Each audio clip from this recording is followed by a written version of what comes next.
With the United States now having killed 11 Venezuelans, albeit alleged members of a cartel, one wonders if we might soon be adding another state to the board. And, of course, that will have spillover effects to the conflict on the minds of everyone.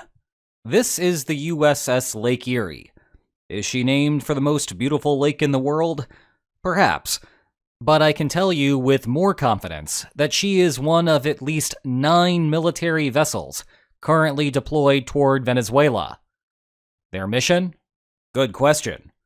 Officially, the group is deployed to the region to address drug exports, but the size and the shape of the U.S. forces in the region indicate otherwise, even as the first shots of whatever type of conflict that we are witnessing have targeted cartel operations. So, today, we will discuss what exactly is parked outside of Venezuela, some alternative theories about the operation, including preventing potential expansion of Russian influence, halting the production of Venezuelan drones, which might give us some flashbacks to another recent U.S. operation, the situation with Guyana and its oil industry, and to assist with a potential domestic rebellion, which I think is the most important to cover, though it might be all of the above that is driving the U.S. decision. Then we will conclude with how serious movement in Venezuela might affect the broader conflict map. But let's start things off with what the United States is actually doing, which apparently is to come here. The question itself is interesting, because mainstream news outlets have hardly covered this story. Indeed, Venezuela flew under the radar until Trump announced the move of U.S. Space Command to Alabama, and then offhand volunteered that the United States had fired the first shots of the operation. That created some buzz, which then exploded when Trump released this video on Truth Social. To be fair to the mainstream press, Washington was not exactly shouting out the mission from the rooftops before the kinetic action began. The most that you might have heard about it was a question or two during a White House press briefing. I suppose that is a testament to how much else is going on in the world right now, and the limited bandwidth that the media has to cover such situations. But the lack of coverage from the media was a gamble. Washington had ordered a non-trivial deployment, and it will look bad in retrospect if this goes beyond a one-off ship destruction. We will see what happens now that the chips are down. Anyway, the United States has moved at least 9 vessels into the region. 1 cruiser, 3 destroyers, 1 fast attack submarine, 3 vessels from a Marine Air-Ground Task Force, and 1 littoral combat ship. By the way, I spared no expense going through the DoD photo archives to ensure that we had correct images of all of the vessels. The aforementioned Lake Erie, the Samson, the Gravely, the Jason Dunham, the Newport News, the Iwo Jima, which we'll talk about again in a second, the San Antonio, the Fort Lauderdale, and the Minneapolis St. Paul. Then there may also be 1 or more military Sea Lift Command vessels, as well as 1 or more U.S. Coast Guard cutters. They do not exactly tell us everything. Regardless, remember that the stated purpose of this mission is to intercept drug shipments. Well, looking back at the deployment package, could these vessels do that? I mean, I guess. But let me tell you about the Iwo Jima for a moment. I took a trip to Norfolk, Virginia recently. This was the view from my hotel room. When I stepped out on the balcony, I thought for a second that I was looking at an aircraft carrier. Ultimately, it was not. This is the Bataan, which is the same class as the Iwo Jima. Point is, it is only 250 feet shorter than a real carrier. And even knowing the difference, looking at some photos from the top of the Iwo Jima, it is still easy to convince yourself that it is a traditional carrier. That seems like a bit of overkill when you are trying to catch the likes of these guys. Now, to be clear, they have started intercepting drug vessels, as we saw from the earlier video. But if that is all they are doing, the point still stands about it being overkill. Instead, these 5 vessels would seem to have a primary role of launching Tomahawk cruise missiles, this thing here, which carry 1,000-pound warheads and can fly the entire length of Venezuela. Now, could you use a Tomahawk to strike drug cartels in Venezuela? I suppose, but goodness, that is a lot of firepower. And I am not sure that Venezuelan President Nicolas Maduro would appreciate the nuance of who is in the crosshairs. Meantime, these are marine vessels. Consequently, their best use is for expeditionary missions, landing Marines on Venezuelan territory to do something? Now, could you use them to arrest or kill drug cartel leadership? I suppose. But goodness, that is still putting boots on the ground. And I am still not sure that Venezuelan President Nicolas Maduro would appreciate the nuance of who is in the crosshairs. It may be further worth noting that this is the first vessel eliminated, and while a Tomahawk did not destroy it, some kind of missile did. So maybe having all of this force there is Trump trying to convince the cartels that he is not playing around. A couple of notes about this. 1. Even if the cartels are the main target, it is easy for this to turn into a war against an opposing state. That is, in part, how the United States ended up in Afghanistan for 2 decades, fighting a state because a non-state opponent is wrapped up in a state. And, actually, the line is blurred there. Put a pin in that for a minute. Second, this ought to be the final nail in the coffin in regard to what the meaning of America First is. A recurring point on this channel is that the phrase means 2 different things to 2 different groups. One sees it as American isolationism. The other sees it as the United States doing what it wants on the international stage, ignoring complaints that it is overexercising its military power. Essentially, this is a throwback to the George W. Bush administration, but turned up to 11. Well, we have seen an extended bombing campaign against the Houthis in Yemen, a quick but major B-2 bombing run against Iran, and now this, among other things. I think that ought to tell you everything that you need to know about how Trump views America First policy. And look, it may end up being the case that the large deployment is just a shock and awe exercise to convince any potential cartel affiliate to think twice about their occupation. And the bigger the force that you bring, the more splash that it has on communicating the message. Still, all of the extra firepower leaves open the question of what else might the United States be up to here. One answer points eastward to Russia, and I think that this needs some context of what it is not. About a month ago, a semi-official Iranian governmental news agency reported that Russia was going to deploy Oreshniks to Venezuela.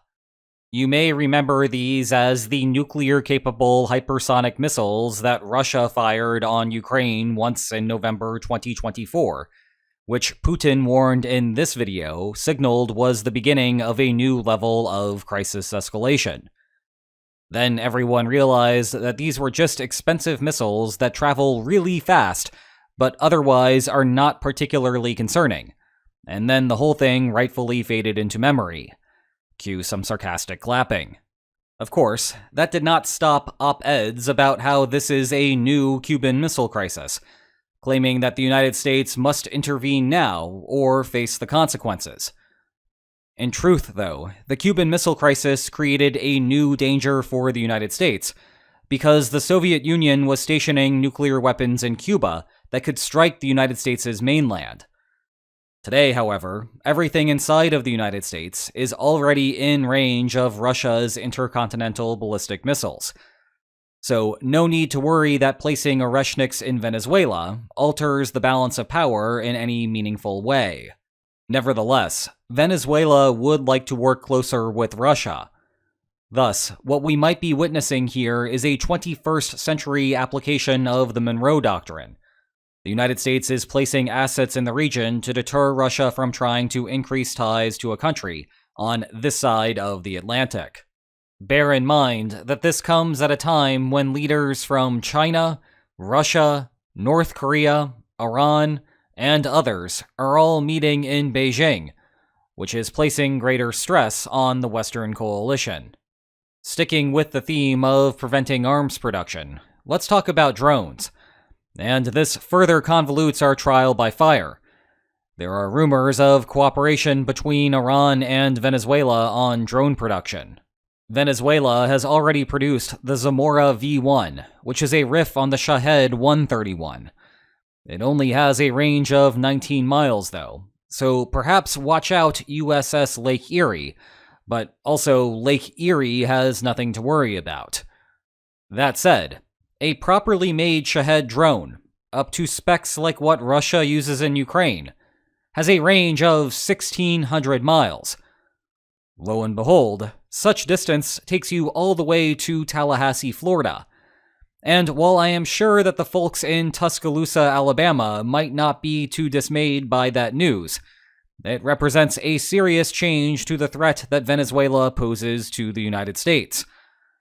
As such, one possibility is that the United States is positioning a strike force to either go after some ongoing Venezuelan production site or to deter Venezuela from starting one. This draws a parallel to the U.S. strikes on Iranian nuclear facilities back in June. The B-2 bombing runs received all of the media attention, but they were only a part of the operation. Another part was a healthy dose of Tomahawk missiles, which, guess what, are aplenty aboard the naval contingent deployed to the region. Maybe they are there for the job themselves, or maybe they await a call from the Air Force to start going. Either way, the fleet may be doing more than counter-cartel operations. The third possibility on the books is the broader situation with Guyana. Remember that? Yeah, that was the major news story for a hot minute at the end of 2023. I think it serves as a friendly reminder why the masses tend to overestimate the frequency of conflict. It is easy to remember the cases where wars happen, but it is also easy to forget when the threats quietly disappear from the news cycle. Except this time, it might begin again. Here is the short version of the story. Guyana discovered absurd quantities of oil along its coastline. In what might have seemed like a joke only about a decade ago, the IMF projects that Guyana's per capita GDP will exceed the United States' this year. Well, unless Venezuela claims that a section of Guyana actually belongs to Venezuela, and therefore so does this oil. The December 2023 flare-up came as Venezuela held a referendum on whether its own population agreed that the land Guyana currently controls actually belongs to Venezuela. The timing of the U.S. deployment is hard to explain on account of this, though, because not much has happened recently to draw a response from Washington, beyond a couple of exceptions this year. On March 1st, a Venezuelan patrol ship moved within 700 meters of an ExxonMobil floating production and offloading vessel. It then radioed, "You are operating in the exclusive economic zone of Venezuela." ExxonMobil was unimpressed. Then, on August 31st, a boat carrying Guyanese election officials was shot at from Venezuela as they traveled along a river between the countries. The timing of the second incident does not line up at all with the deployment, of course, because the U.S. Navy got underway well before then. So your speculation is as good as mine why this is happening now, if Guyana is the main factor behind the deployment.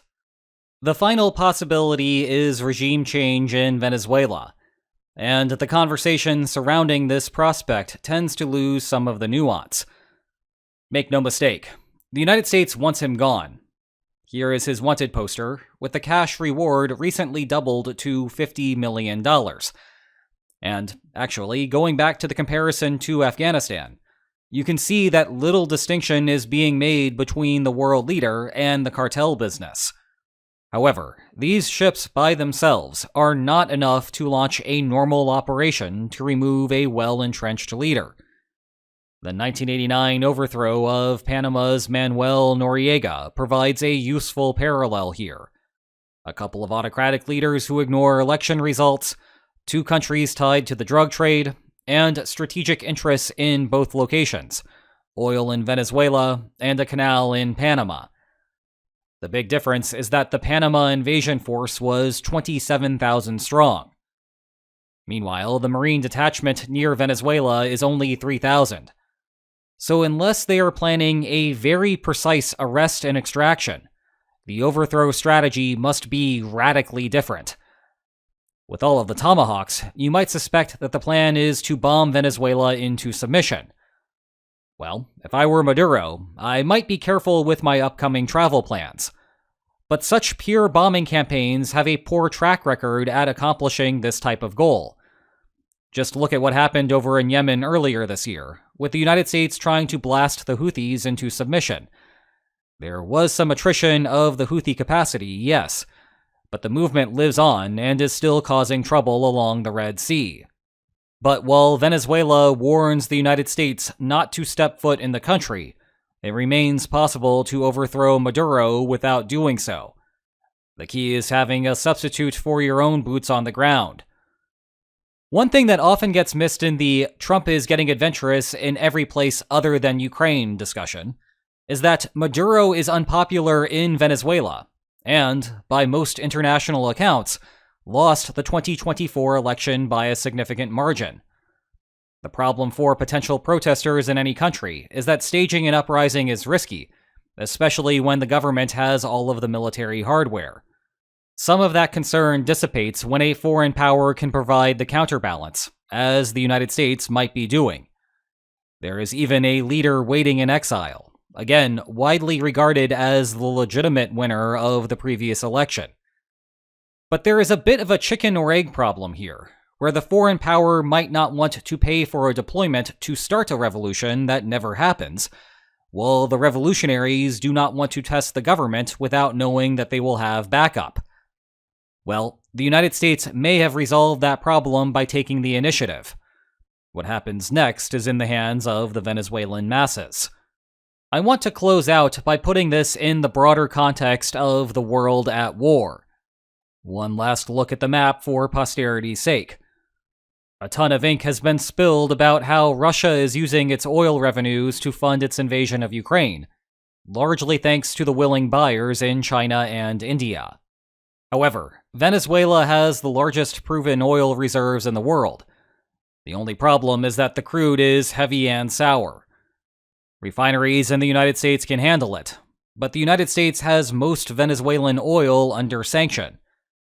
If Maduro disappears, however, and there is a clean transition to a democratically elected leader, then the sanctions go away, and suddenly a whole bunch of new oil enters the market.